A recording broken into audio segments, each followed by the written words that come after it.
I've been pretty vocal on this channel about my love and admiration for traditional folk music, even if I don't find nearly enough opportunities to talk about it as a standalone topic. But considering how hot animism is right now, thank you Runa and others, and just how interested this new Nordic music scene is in pre-modern witchy things, I want to do my part in advocating for a surprisingly weird and pagan side of traditional folk culture in Scandinavia, in spite of a general lack of excitement and appreciation for it in neo-pagan communities. And what I mean by this is the same people who are really into Vardruna, Heilung, don't typically give something like fiddling a second thought. It's old people music, it's corny, too much of it isn't major, or some other reasons that I have heard. I'm just parroting things that I have heard in conversation. Or more commonly, as I have talked about here on the channel, it's kind of hard to know where to get started with Nordic traditional fiddling, even just browsing something like Spotify or YouTube as an outsider, especially YouTube. But I wanted to make a case for fiddling and traditional folk culture, not only because traditional folk musicians, of course, paved the way for all of the dark and neo-folk bands that we love, obviously again, but also, you know, that esoteric old world pagan stuff that we're all trying to communicate and revive through new kinds of music using ancient instruments, stories, and sounds? That's all right in front of us in fiddling. And it always has been, as a continuous line of cultural heritage going back to the 900s even. That's how long fiddling has been in Scandinavia, at least. Nothing needs to be recreated or reconstructed from long dead artifacts or esoteric literature that we don't even know which parts of to trust because of who wrote it down, right? It's a part of the living culture in rural Scandinavia today that's been there this whole time. So where is this sort of appreciation for it in neo-pagan circles?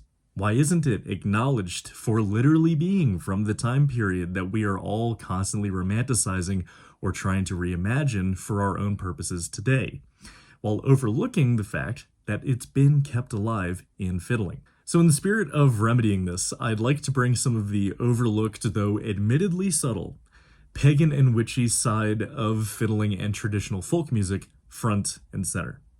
I want to tell you the story of Fossgrim, Strömkarl, and Bekkehest, and just how intertwined these river spirits are, and have always been in the lives and lore of Scandinavian fiddlers. I want to tell you all the story of trolls and music to not only spread a little more appreciation for traditional folk music and its darker side, but also showing you that folk culture and fiddling has been keeping animism alive and well in Scandinavia right under your nose. So let's get into it.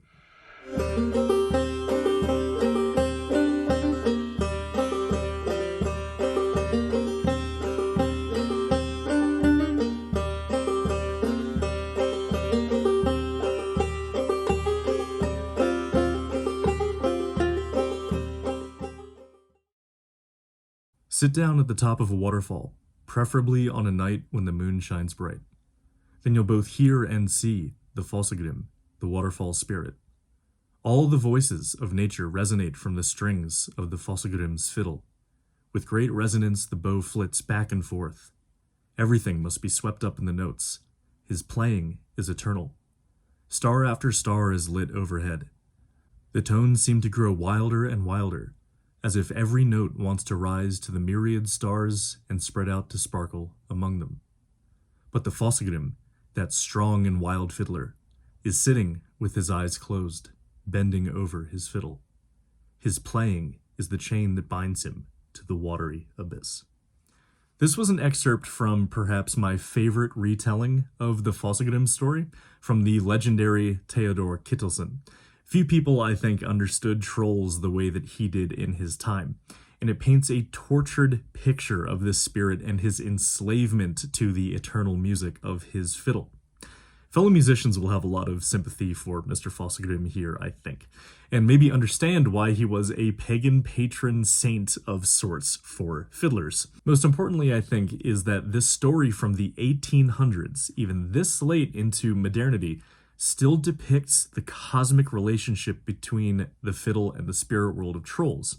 That also potentially explains the quasi-religious role of the fiddler in rural Scandinavian ritual and culture, a role that has historically been overlooked in favor of the image as the fiddler as mere dance leader or novelty. And I'm not exaggerating here. The fiddle and the fiddler do take on an additional, almost sacred role in Scandinavian tradition, which underscores a purpose and meaning to the instrument beyond just dance and festivities, beyond mere pleasure and aesthetic.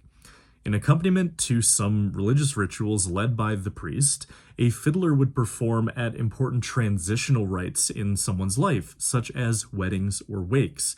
In some cases, the fiddler leading dances and rituals over the course of several days surrounding these events as part of the traditional practice or the ritual. And to put a finer point on it, the wonderful Norwegian fiddler Benedicte Marseth in her book To Be Nothing explains, "For a long while, fiddlers were seen as almost holy men." So in this context, right, in this perspective, the fiddle almost seems like it's central to ritual and transitional life event ceremonies in Swedish and Norwegian folk tradition, which opens up a framing to consider the spiritual and metaphysical side of Scandinavian fiddling. A reason I think it's important to reframe fiddlers this way is because musicians across the world, particularly in the West, have almost been reduced to mere trade workers as a result of modernity. Their metaphysical or spiritual purposes within their communities have been downplayed as the traditions that they used to lead, or at least be a part of leading, became more novelty than way of life. Because taken in tandem with the clear and direct associations with fiddling and trolls in traditional cosmology that you can read, even in just written folklore, our perception of fiddling as just earthly entertainment or novelty is sort of stretched to a breaking point. The fiddle becomes a literal doorway between our world and the other side, the realm of trolls and spirits. But before continuing down this path into the fiddler's realm of trolls and river spirits, I want to make sure we're all on the same page about what exactly I'm talking about when I say Scandinavian fiddling.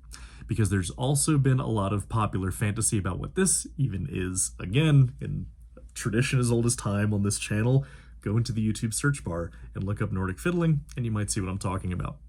So when discussing Nordic fiddling, the standard violin, the flatfele, is of course included, but only as one of the three common fiddle types you will find between Norway and Sweden. On the Swedish side of the border, you have the nyckelharpa, a key fiddle dating back to the 14th century. You hear this instrument pretty much in any soundtrack over a scene with snow, right? Most famously in World of Warcraft soundtrack for the Grizzly Hills area, which caused a pretty noticeable bump in popularity for the instrument in soundtracks. On the Norwegian side of the border is the hardingfele, or the Hardanger fiddle, which is, I would say, the most visually striking of all European fiddles. Traditional rosemåling, Norwegian folk art characterized by ornate curves, flowing scrollwork, and floral designs, decorates the fiddle's body in carving or pigment. While on the fingerboard, this pattern continues through mother-of-pearl inlay. It's such a beautiful instrument before you even listen to it, right? So while both distinctly Nordic fiddles feature significant amounts of sympathetic vibration, that's when these auxiliary strings ring openly alongside the active strings that your bow is on, giving the fiddle an almost otherworldly timbre. What's probably the most significant design element is the Hardanger fiddle's headpiece. Almost always a scroll pattern on a typical violin, hence the name scroll. On a hardingfele, the headpiece is instead fashioned into one of three dominating motifs: the head of a dragon, an angel, or a troll. The binding theme, of course, being the supernatural, the otherworldly, the cosmological. It's important to focus on this because I think it's a visual representation of this fiddle's connection beyond the veil that is carved into each and every fiddle that is made, played, and burned. We'll talk about in a minute. Essentially, there's physical evidence on the fiddle itself of the metaphysical concepts, animism, that we learn about through folklore and cosmology. Now let's get into the juicy stuff here with trolls and river spirits. I'm assuming that's why most of us clicked on this video, right? So when talking about trolls, we're dealing with another Nordic character that has been muddled by popular fantasy, imagination, and just change in religion, religious syncretism. We talked about this in the video on Dramkvea from Background the Holiday Times. Trolls as characters have undergone a considerable identity shift over the last few centuries due to both this syncretism, not syncretism, and Hollywood appropriation, okay? In the folklore of the Nordic Middle Ages and before, trolls play the part of chaotic land spirit, which both coexist with and antagonize their human neighbors.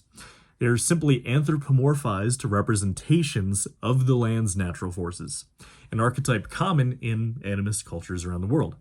Of these nature spirits, the ones associated with rivers, streams, and water include Fossegrim, Strömkarl, Bekkehest, and the Neck. And this is where things start to get interesting, because these spirits are not only spirits of the river, but they are intimately tied to music and fiddling all throughout folklore. Like, it's not, oh, in this one instance, one plays the fiddle. It's constant and it's consistent, right? They are connected with music and musicians in two notable ways. One, they are the most virtuosic of fiddlers with their supernatural musical ability to bring life to the inanimate and dance humans to death through their playing, right? Starting to get pretty metal. And two, if given a proper sacrifice, they will teach humans how to play. So it's not only that they fiddle and not only that they are the best at fiddling, but through proper exchange, through proper communion with them, they will teach you how to play the fiddle. So Fossegrim and Strömkarl are likely different names for the same fiddling troll who lives in rivers and behind waterfalls. Fossegrim on the Norwegian side, Strömkarl on the Swedish side. And just as a fun fact, if you literally translate Strömkarl, it's just like stream guy. I just love it. Literal translations can paint a whole different picture of something like a troll, and I think that's a great example. He goes from Strömkarl to stream guy, right? But in spite of this unfortunate literal translation, they are typically described as beautiful, even seductive. They are the fiddling virtuosos of the Nordic story world, though they are also sometimes shown to be playing the harp or even the flute.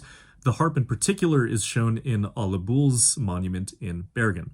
Alebull is, as you might know if you've gone back deep enough on this channel, storied to be of Fossegrim's lineage himself. For Alebull, this legendary Norwegian classical violin virtuoso who also played Hardanger fiddle, played and learned from another legendary Hardanger fiddler, Møllarguten, known as the greatest Hardanger fiddler of all time, who legend also says he learned from Fossegrim. So from Alebull's letters, right, this isn't something being put just on Alebull. I want to show you guys that even he knew who Fossegrim was. We can see that he was well acquainted with him in his letters, for he wrote the following letter after passing through Kentucky on an American tour in the 1800s. He writes, "How long I walked, I cannot tell, but it must have been many hours because the moon was high overhead when I heard the sound of violins. I thought my ears were playing tricks on me. Could it have been a Fossegrim? This trickster is found near waterfalls. The Hardanger fiddlers tell of one of these devils, who taught a fiddler to play a tune so well that the dancers could not stop. Even the chairs and tables began to dance, nor was the fiddler able to cease playing until they had all danced themselves to death."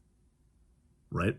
Honoring the legend of these fiddling river trolls today are a few rural festivities in Sweden, the largest of which being Näcken i Bäcken, in which fiddlers compete to see who plays the best Strömkarl by stripping naked and playing fiddle in the river, often dressed in foliage and flower crowns. Lastly, though, between all these characters that we've talked about, there is one that sort of stands out, and this is the equine river spirit Bekkehest, which I think might be the steed of Fossegrim or Strömkarl, judging by the context of his folklore, or may just be his own independent entity. On how a musician might benefit from the communion with Bekkehest, an old Swedish tale recounts, an old fiddler in Norrbohus County said that he learned his art in the following way. After cutting his left ring finger and collecting the drops of blood on a scrap of linen, he took his fiddle late one Thursday evening to a brook that ran north to south. When he reached the brook, he sat down on a rock and pulled the bow across the strings a few times. Finally, on the third Thursday evening, the Bekkehest came. Now, there are apparently a lot of different things that you can sacrifice to Bekkehest, Stromkarl, or Fossigrim. The most common one that I've seen, at least written down in story, is a goat, right?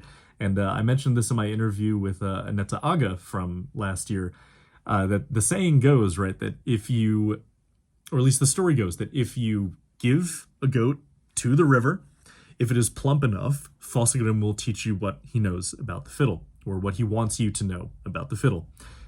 If the goat that you float down the river is not plump enough, he will only teach you how to tune. So the saying goes, if you are not particularly good at the Hardanger fiddle, it's because your goat wasn't plump enough.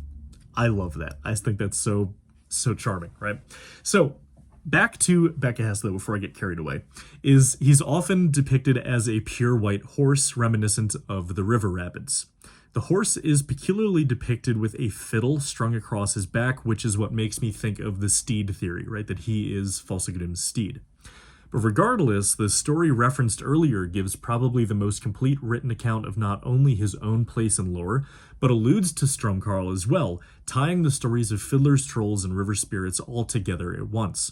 The story continues after the fiddler successfully plucks hair from the Bekkehest's tail and strings them up to his bow, and he is asked to play his best reel while being lodged by a soldier in the countryside. The story continues. The notes he, the fiddler, brought forth had a curious power. Not only the soldier's children, but the tables, chairs, and even the chopping block in the corner by the stove began to move with the music. The soldier was terrified. He asked the fiddler to stop, but he kept playing faster and faster.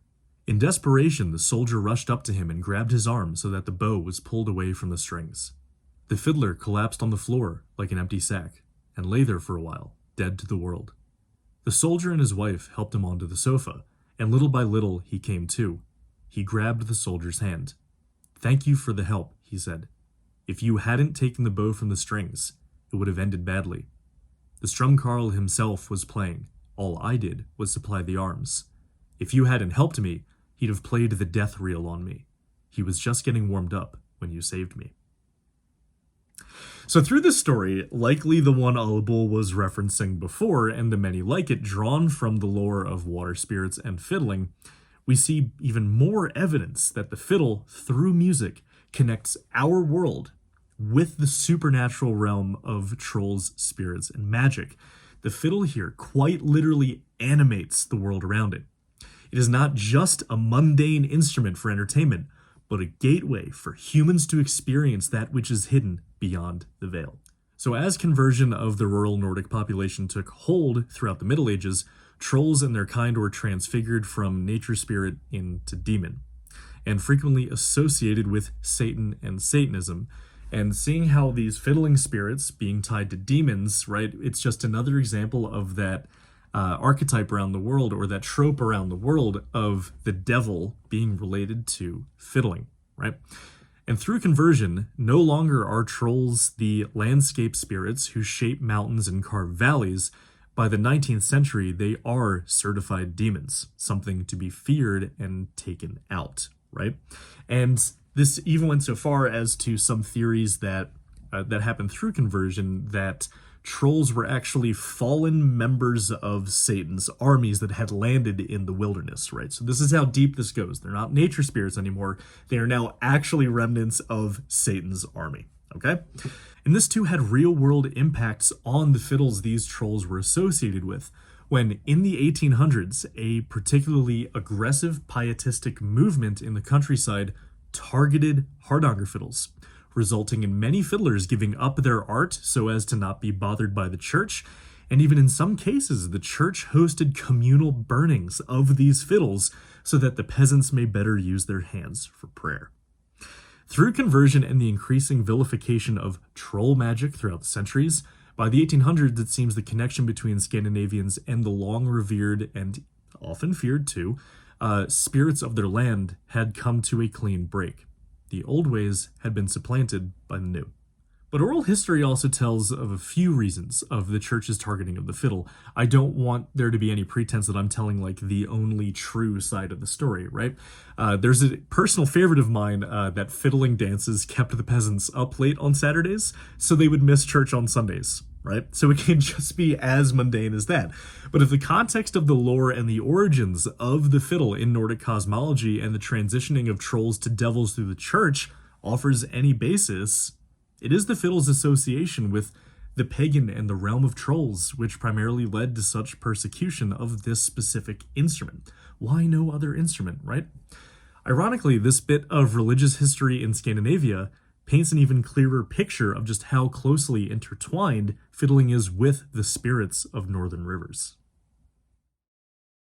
Fiddling is Norwegian nature in its changing moods, with its mountainous country and sheltered valleys, wild waterfalls, and still dreamy fjords. It is the whisper of the wind through leaves and cowbells ringing in mountain meadows and in home pastures that give melody to fiddle music. Such a music can't flourish in the city or on the plains. Echoes can't ring there, or waterfalls exalt. And the spirits that fiddle beneath the waterfalls can't teach young lads there. This is a letter written by Johannes Skarprud, a fervent advocate of music in Norway, right? And he wrote this letter into a journal or magazine, I cannot recall which, in the 1950s, sort of arguing for the importance of fiddling and folk music in Norwegian music and culture as a whole. But what I want to focus in on is this idea that even in the 1950s, Johannes Skarprud is even accepting this inherent relationship between fiddling and rivers, fiddling and river trolls, fiddling and the land. I opened the video here with a more focused aim of cultivating appreciation for folk culture and the way it has kept old animistic traditions alive in a way that so many of us in neo-pagan communities too often take for granted in traditional folk culture. But there is a larger scope reason for telling this story today that very much aligns with environmentalism and my own eco-musicologist tendencies, for those of you familiar with my new Dirty Musicology podcast. And that is the importance of highlighting the ancient human relationship with the natural world and its spirits, and how this relationship is an important one to reinforce, sustain, and cultivate if we wish to see a better and more just relationship between ourselves, humans, and the land we inhabit. In our contemporary Western world, we are quick to prescribe binaries, hard lines between things like living and non-living, organic and inorganic, animate and inanimate, due to our very specific European heritage of logic and rationalism. Modern animist narratives instead provide an alternative, even antagonistic worldview which inscribes spirit, life, and agency into the beings in the land around us. The world is not just here for us, right? Animism establishes and cultivates a mode of relation building to the world we inhabit, and for this reason many see it as a potentially powerful tool for a reparative relationship between humans and the world that we live in. All the more powerful if animism can be derived from one's own cultural heritage, which is why it's important to highlight its prevalence in traditional European cultures.